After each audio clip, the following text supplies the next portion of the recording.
Want to buy some secret stuff? Want to engage in a transaction with some other consenting adult that you don't want the government to know about? That is easier now, thanks to Freedom 2.0, which brought us something called Bitcoins. It's an online currency, one not controlled by any government or any single company even. Instead, it's run by many individuals who formed a computer network that keeps track of Bitcoin prices and how many coins you have. And it's almost completely anonymous. Now, why is that good, you might say? People will use it to buy illegal guns and drugs, and they do, actually, already. But Catherine Mangu-Ward of Reason Magazine says, on balance, that's a good thing. A good thing? Why?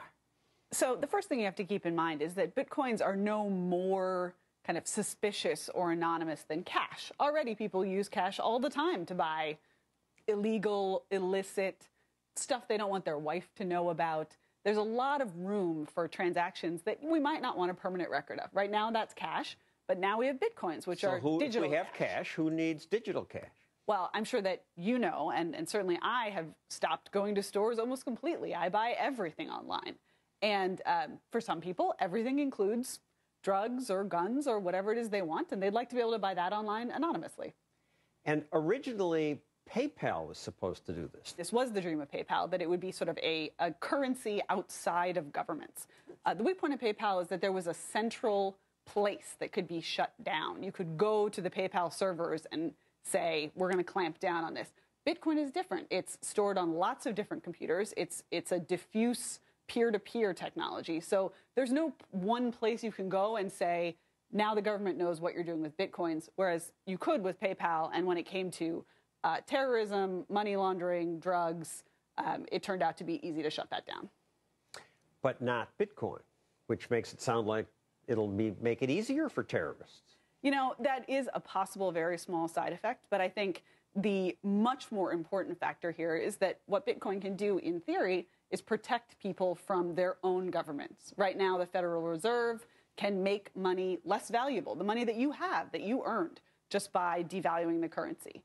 In theory, what Bitcoin does is take that power away from the governments and give it to individuals. You can put your money wherever you want. That technically is illegal, too, because you're not allowed to have, for stupid reasons, alternative currencies in America. It seems like a basic part of freedom, and Bitcoin allows that. But here's the part that creeps people out. There's this Silk Road website where people spend their Bitcoins, and they sell all kinds of nasty stuff. Heroin, cocaine. So Silk Road is just like any other online retailer. They have user reviews, so you can know who's ripping you off with bad weed and who's selling you good weed. You know, the fact is that anything that kind of normalizes even black markets, I think, is ultimately a force for good. It means that people don't get dangerous products as often. They don't get ripped off.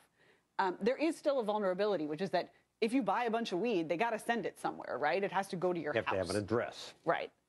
But the fact is that most of the transactions that are happening on Silk Road have incredibly high user ratings. People like this. They want it. They want to buy these things. And just because they don't want a paper trail, or a digital paper trail in this case, it isn't a sign they're doing something wrong. There's lots of reasons to want privacy. And Silk Road was named after the Silk Route that we used to trade silk from China.